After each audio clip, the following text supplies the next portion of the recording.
असल में लगभग 300 के आसपास आ रहा है। उस 300 के अंदर भी जो गाड़ियां हैं जो दौड़ा दौड़ा कर अस्पतालों में, क्रायोजेनिक ट्रक्स हैं जो पहुंचाती हैं, उसकी भी मात्रा कम है। तो वो 300 पहुंचाने में भी बड़ी जद्दोजहद लग रही है। तो एक पूरी सप्लाई चेन जो है वो बहुत ही एक बुरे दौर से गुजर रही है। और हम लोग अब यकीन मानिए कि दिन का रात को हम आधे पौने घंटे से ज़्यादा पीठ सीधी नहीं कर पाते हैं, इतनी बुरी हालत है हम सबकी। और हम नॉन स्टॉप काम कर रहे हैं। हम काम करेंगे तो अस्पतालों में ऑक्सीजन पहुंचेगी। स्थिति कब तक सुधरेगी? इस तरीके की जो आप कह रहे हैं कि कहीं ना कहीं जो प्रॉब्लम दिख रहा है या फेस कर रहे हैं आप लोग, या जो कोऑर्डिनेशन में कमी हो रही है, वो स्थिति कब तक सुधरेगी? देखिए, सरकारें कोशिश कर रही हैं। आपने देखा कि दिल्ली के मुख्यमंत्री ने प्रधानमंत्री जी के सामने हाथ जोड़कर, केवल भावात्मक तौर पे नहीं, सही में लिटरली हाथ जोड़कर उनसे दरख्वास्त करी कि दिल्ली को ऑक्सीजन दे दीजिए।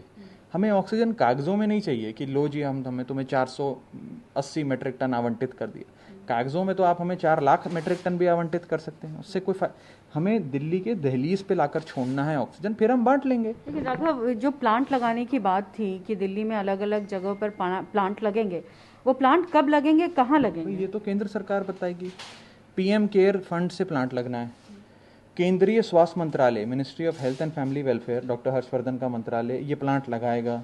तो ये तो उनसे पूछना है। उन्होंने हमसे ज़मीन मांगी थी कि भाई 8 अस्पतालों में ज़मीन दे दो प्लांट लगाने की। हमने ज़मीन दे दी। अब उनका ठेकेदारी भाग गया सारे पैसे लेकर, लाखों करोड़ों रुपए का गबन हो गया। तो केंद्र सरकार जांच करे और प्लांट्स पे जवाब दे। लेकिन अभी राजनीति का समय नहीं है। मैं आज भी ये कहता हूँ, जैसे गंगाराम अस्पताल में हम खड़े हैं, अभी डॉक्टर हमारे राणा साहब हैं, वो one of the leading eminent personalities of our medical fraternity. ये बेचारे भी रात को 2-2, 3-3 बजे तक लगे रहते हैं ऑक्सीजन सप्लाई के लिए। हम भी लगे रहते हैं, हम तो सोते ही नहीं। हम तो गंगाराम के साथ साथ 4-5 और अस्पतालों में, 10 अस्पतालों में, 20 अस्पतालों में ऑक्सीजन की मार झेल रहे हैं। तो हम सब भी, हमारा पूरा सिस्टम भी ओवर स्ट्रेच्ड है, ओवरवेल्म्ड है। केवल अस्पताल ही नहीं, एडमिनिस्ट्रेशन भी, पूरी टीम केजरीवाल दिन रात काम कर रही है। और ये मैं केवल एक्सप्रेशन के तौर पे नहीं कह रहा। कब तक सिचुएशन कंट्रोल होगा? देखिए, मुझे पूरा विश्वास है कि दिल्ली हाईकोर्ट के जो निर्देश आए हैं, उन निर्देशों के मद्देनज़र केंद्र सरकार भी हरकत में आएगी। राज्य सरकार केंद्र सरकार के साथ मिलकर काम कर रही है। और बहुत जल्द सभी सरकारें मिलकर एक रोड मैप बनाकर सप्लाई भी देंगी। और सप्लाई के साथ साथ क्रायोजेनिक ट्रक्स जो होते हैं, जो सप्लाई पहुंचाती हैं जगह जगह जाकर, उसकी भी व्यवस्था करेंगी। ये साधारण टैंकर नहीं है। मैं जैसे दिल्ली जल बोर्ड का उपाध्यक्ष हूँ, अब मैं जल बोर्ड के पानी के टैंकर में ऑक्सीजन नहीं पहुंचा सकता घर घर या अस्पताल दर अस्पताल। ये एक स्पेशल टाइप का क्रायोजेनिक टैंकर आता है। दिल्ली इंडस्ट्री स्टेट नहीं है, तो दिल्ली के अंदर क्रायोजेनिक ना ऑक्सीजन का उत्पाद होता है, ना ऑक्सीजन की फैक्ट्री है, ना क्रायोजेनिक टैंकर है। ये तो दूर दराज के राज्य जो हैं, उड़ीसा है, छत्तीसगढ़ है, बंगाल है, झारखंड है, यूपी है, हरियाणा है, राजस्थान, यहाँ पर जहाँ इंडस्ट्री बहुत ज़्यादा है, वहाँ पर ये टैंकर मिलते हैं।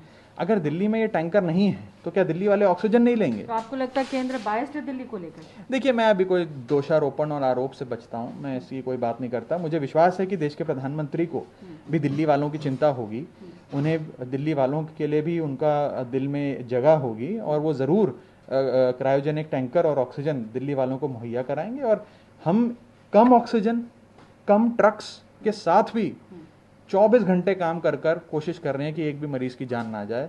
अब हमारा बस ऊपर वाले से प्रार्थना है और प्रभु के दरबार में यही अरदास है कि बहुत जल्द ये समस्या हल हो, केसेस भी डाउन आए, पॉजिटिविटी रेट भी, और केंद्र सरकार का भी सहयोग हमें मिले।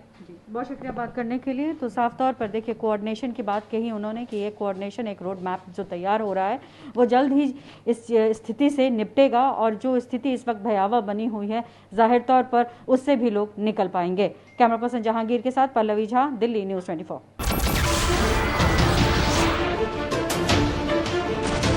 नमस्कार, मैं हूं मानक गुप्ता। अगर आपको हमारा ये वीडियो पसंद आया हो तो इसे लाइक और शेयर जरूर करें। और हाँ, हमें सब्सक्राइब और फॉलो करना ना भूलें, ताकि आप देश और दुनिया की कोई खबर मिस ना करें। तो जुड़े रहिए हमारे साथ और देखते रहिए न्यूज़ 24।